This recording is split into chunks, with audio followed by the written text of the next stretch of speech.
트럼프 대통령이 검찰을 극도로 싫어해요. 윤석열 대통령하고 케미가 맞는 게 아니라 두 분 완전히 틀려요. 윤석열 대통령을 통해서 한국의 검찰에 대한 신뢰도 완전히 바닥이 됐고요. 외교 실력도 바닥이 된 거고요. 이거를 전 세계가 모르겠습니까? 지금 미국의 언론의 보도에 따르면 트럼프 대통령이 검찰로부터 여러 가지 조사를 받아서 기소가 지금 많이 돼 있어서 지금 말씀하신 건 검찰을 극도로 혐오하는데 한국의 지금 윤석열 대통령이 검찰권을 활용해서 정적인 조국 전 장관을 제거하려고 했고 지금도 검찰권을 활용한 정치를 하고 있는데 김건희 여사부터 시작해서 언론에 대한 압수수색이라든지 기소라든지 그 한국 정부의 그런 걸 혹시 미국 정부 참고해서 하는 거 아니냐 이래서 불쾌해하고 있다 이런 기사가 있었던 것 같은데 그 내용을 좀 설명을 해 주시겠습니까? 그게 이제 작년 4월 26일자에 폴리티코라는 정치 전문지. 이게 정치 전문지입니다. 아주 뭐 모든 연방의원들 미국의 주류 정치인들이 읽는 저널인데요. 거기에 이제 기고글이 그 바이든 대통령한테 이제 그 트럼프를 제압하는 거를 한국의 윤석열 정권에 배열하라는. 물론 그게 이제 한국 정부의 검찰권을 활용하는 거를 약간 비판하려고 하는 비꼬는 그런 기사로 저는 보여졌는데 확인할 수는 없지만 그때 happen to be 그 우연찮게도 그 기사가 나오고 4월 말에 이제 윤석열 대통령의 국빈 방문이 이루어져요. 미국에. 저도 그때 셔먼 의원이 초대해서 의회에 가서 그 연설을 들었습니다. 그리고 나서 2024년, 25년까지 91개에 대한 기소, 4개 항목에 대한 91개 그 기소가 되는데 그런 것들이 아마 큰 문제가 되지 않나라는 생각이 들고요. 그래서 트럼프 대통령은 지금도 연설할 때마다 많은 부분에서 법무부까지 없애버리겠다. 검찰권을 이용해서 정치에 개입하는 것은 미국 정치 역사상 없었다. 특히 유력한 대선 후보 또 전직 대통령에 대해서 이런 걸 세우는 건 없었다라는 얘기인데요. 이게 왜 그러냐면 그 기소가 되고 뭐 하면 수사를 받으러 가서 해야 되지만 법정에 출두를 해야 되잖아요. 선거운동 기간 동안 민주사회에서 이게 계속 제약되는 거예요. 그렇죠. 지금 이재명 대표도 지금 똑같은 재판에 출석해서 선거운동을 못하는 경우가 많이 있었죠. 그래서 저는 어떻게 보냐면요. 만약에 트럼프 대통령이 그 됐을 때 윤석열 대통령하고 케미가 맞는 게 아니라 두 분 완전히 틀려요. 트럼프 대통령이 술 한 잔도 못 해요. 콜라만 먹어요. 콜라를 많이 먹는다고. 이분은 술을 안 먹기 때문에 사실 저렇게 건강한 체력이 있는 거예요. 그걸 잘 모르시잖아요. 술 먹는 사람 싫어해요. 진짜 다른 게 많네요.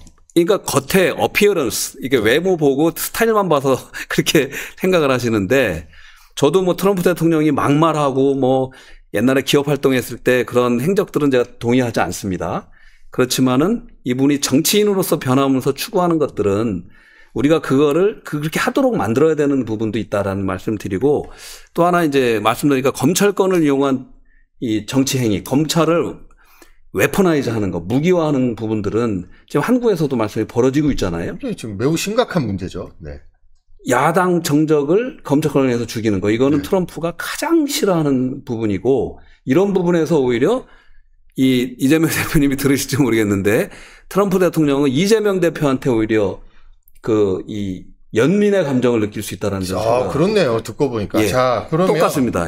자, 낸시 펠로시 미 하원 의장이 한국을 방문했을 때 윤석열 대통령이 안 만났잖아요. 그때. 왜 안 만난 거예요?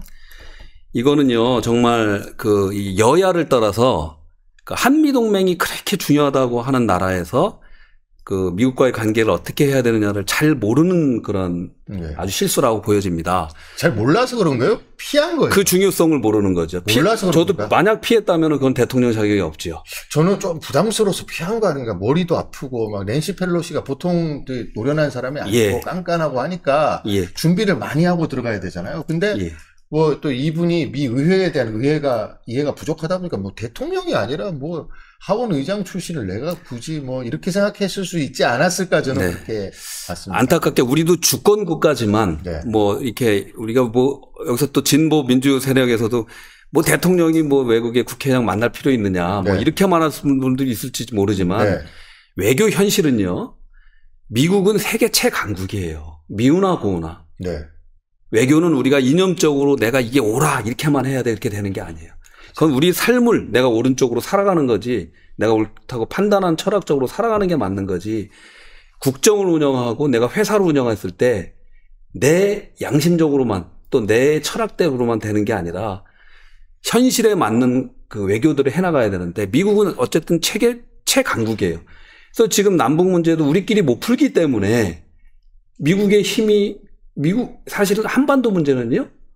남북 문제가 아니에요. 그러니까 맨날 북한이 북미 문제예요. 북미 대화하자고 하잖아요. 북미 대화. 예. 참 안타까운 거예요. 거기에 우리의 책임도 많아요. 우리가 할 수 있을 때 못했고. 네. 근데 여기에서 미국의 국회의장은요. 그러니까 예를 들면은 한국에서도 많이 워싱턴을 방문하지만 전 세계에 있는 국회의원, 정부 관계자, 기업 이런 사람들이 워싱턴 와서 만나려고 그래요. 연방의원 하나 만드는 것도 힘들어요. 자, 여기서 예. 노무현 전 대통령이 네. 미국에서 낸시 펠로시 하원 의장을 만나기 위해서 네. 한두 시간 기다려가면서 어렵게 만났다. 이런 일화가 있지 않습니까? 사실이죠. 예. 그러니까 이제 그때도 이제 비판이 좀 있었죠. 네. 그죠? 이쪽에서도 그 현실이고요. 네. 여기까지 찾아온 국회의장을 안 만났다는 거는 굉장히 큰 외교적인 신뢰가 아니라 그 부분을 넘어서 국익의 상실이고요. 제가 듣기에는 얼마 전에 이 트럼프 대통령의 장남이죠. 에릭 네. 트럼프가 왔는데도 면담 요청을 했는데도 만나지 않았다라는 게 우리가 송영길 대표한테 들은 거예요. 네. 그래서 예. 자, 노무현 대통령은 네. 전시작전권 통제라고 하면서 대한민국의 어떤 자주권을 많이 이야기해서 반미주의자라고 보수로부터 공격을 굉장히 많이 당했잖아요. 네. 그런데 또 보면 미국의 낸시 펠로시 하원 의장을 만나기 위해서 거기서 기다려갖고 자존심을 네. 높여가면서까지 만나는 실용 외교를 했는데 그렇습니다. 겉으로는 친미주의자, 미국 우선주의, 한미 동맹을 무슨 신주단지처럼 내세우는 윤석열 대통령이 네. 한국까지 온 낸시 펠로시 하원 의장을 안 만난 거 보면 이거는 무지하거나 매우 불성실하거나 그리고 한미 동맹이라는 것을 그냥 밑에 김태효 같은 사람이 써준 거를 그냥 단순히 앵무새처럼 읽는 수준이 아닌가. 지금 그때 미 의회에서 그 바이든 대통령의 이니셔티브인 펀드레이징 연설하고 나오면서 비속어를 쓴 것도 다 그런 차원으로 좀 보이거든요. 자, 윤석열 대통령이 그러면 만약 트럼프가 당선이 됐다라고 친다면 자, 윤석열 대통령하고 트럼프의 관계 굉장히 껄끄러울 수 있을 것 같은데 어떻게 보십니까? 그게 우려되는 거고요. 한편으로 껄끄럽기 때문에 또 자기가 지금까지 만약에 그 바이든 대통령하고 가까운 속에서 그 약간의 바이든 평을 선거적으로 조언을 하고 했다면 엄청나게 껄끄러울 거 아니에요? 네. 그래서 그 반대급부로 또 엄청 퍼주지 않을까 이런 걱정을 하는 거죠. 한미 방위비라든가 그거 외에도 지금 10억 불에서 기업 유치라든가 100억 불로 올려달라고. 예. 근데 저는 사실 방위비 개인적으로 방위비 분담하는 그거를 나는 두려워해서는 안 된다고 생각해요. 네. 왜냐하면 이분이 약속대로 오히려 북미 회담을 하고 한반도 문제를 평화적으로 풀어낼 수 있으면 10조 더 주는 게 아니라 수백조 수천조로 알려질 거예요. 코리아 디스카운트가 없어질 거예요. 네. 그리고 우리 한국에다가만 그거를 부과하는 게 아니라 나토에도 부과하고 전 세계적으로 동일하기 때문에 그거는 큰 중요하진 않은 부분인데 이런 거죠. 사실 말씀 잘하셨는데 노무현 대통령은 반미주의자까지라도 의심을 받으면서 미국으로부터도 의심받고 그게 이제 한국에서도 그렇게 덮어 씌워서 그러는 거예요. 근데 노무현 대통령이 뭘 했습니까? 한미 FTA. FTA 했죠. 네. 이라크 파병까지 했어요. 네, 그렇죠. 그러면서 미국을 도우려고 했어요. 그리고 거기서 얻어내려고 했던 게 개성공단에서 생산되는 물품을 갖고 메이드 인 코리아로 만들어 달라라는 노력도 엄청나게 했던 거예요. 그 의회에 가서 제가 알기는 낸시 펠로시를 만나려고 했던 게 의전상으로도 만나려고 했겠지만 개성공단의 품목을 내가 FTA도 열었고 이라크도 파병해 줬는데 이거 해달라고 하는 국익에 따라서 움직인 거예요. 남북 관계 개선이 네. 한반도의 평화 정착과 대한민국의 어떤 미래 발전에 아주 중요한 이슈이기 때문에 노무현 대통령이 그렇게 한 걸로 저는 그렇습니다. 이해를 하고 있습니다. 예. 자, 그러면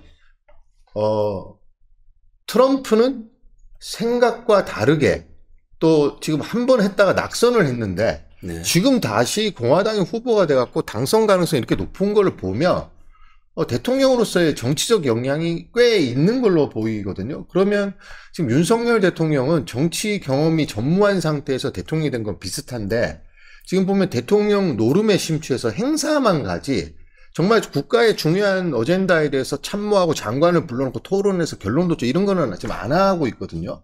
행사 가서 무슨 말만 하고 있습니다. 그 권력 노름만 하고 있는데 이렇게 본다면 윤석열 대통령이 트럼프 대통령을 상대할 수 있는 역량이 과연 있겠는가? 라는 이제 의심이 저는 듭니다. 제 의심을 좀 불식시켜 주실 수 있겠습니까? 저도 같은 생각을 할 수밖에 없는 지금까지 모습이 이었잖아요. 네. 사실은 윤석열 대통령을 통해서 한국의 검찰에 대한 신뢰도 완전히 바닥이 됐고요. 네. 윤석열 대통령을 통해서 한국의 외교 실력도 바닥이 된 거고요. 지금까지 쌓아놨던 수많은 우리 이 외교 실적 네. 또 어떠한 옳은 정책의 실적들이 무너지고 있는 것 같아서 안타깝고 이거를 전 세계가 모르겠습니까? 다 알죠. 네. 저도 이제 미 의원들하고 많은 이제 대화를 하는데 그래도 우리 한국의 대통령이니까 좋게 얘기하고 싶고 또 어떠한 그 응원해달라고 하고 싶은데 그분들이 먼저 물어봅니다. 요즘에는. 뭐라고 물어보십니까? 존경심이 있겠습니까? 그러니까 지금 사실 윤 대통령 이 방송을 듣는다면 들으셔야 돼요. 기본적인 본인이 정의와 공정, 법치를 대고 난 사람이 이 한국의 이슈를 보면요. 정말 창피하고요. 가장 큰 거는 언론 탄압이에요. 아, 그렇죠. 제가 늘 이야기하는 겁니다. 지금 언론인이시잖아요. 네, 민주주의에서 가장 핵심적인 가치는 언론의 자유, 표현의 자유인데 이걸 억압하고 있거든요, 지금. 그래서 사실 지금 일론 머스크가 지금 펜실바니아에서 100억 달러, 그러니까 100만 불 로또 캠페인 하고 있는 거 아시죠? 아, 모릅니다. 그게 굉장히 큰 뉴스인데요. 저는 로켓 팔로 그 로켓 아는 것만 지금 알고, 그리고 지지연설에서 펄쩍펄쩍 뛰는 것만. 펄쩍 만세고. 근데 이제 어쨌든 지금 화제는 선거 당일 달까지 두 가지, 그러니까 그러니까 돈을 주고 누굴 찍어달라 하는 거는 그건 불법 행위인데 어떤 정책을 지지하면은 100만 달러, 13억을 줘요. 지금 하루에 뽑아서. 네. 근데 거기에 뭐를 했냐면 두 가지를 해요. 하나, 수정헌법 1조. 네. 표현의 자유를, 언론의 자유, 표현의 자유를 지지해달라. 이걸 두 번째는 이제 총기 소유의 자유인데 그거는 별개고 이 정도로 언론의 자유를 중요시 하는데 지금 한국의 언론에 재갈을 물리고요. 바이든 뭐라 그랬죠? 그때? 날리면. 네. 거기에다가 그러면 한국 국회의원들한테는 새끼라고 하면 됩니까? 이게 바이든한테 안 왔다고 인정해 주면은 그럼 한국 국회의원, 국민을 대표하는 국회의원들께는 그런 말을 해도 되는 거냐. 네네. 그래서 이 언론 탄압에 대한 우려가 굉장히 큽니다, 미국은. 이게 잘못하면 청문회 했을 수도 있는 문제예요. 그럼요.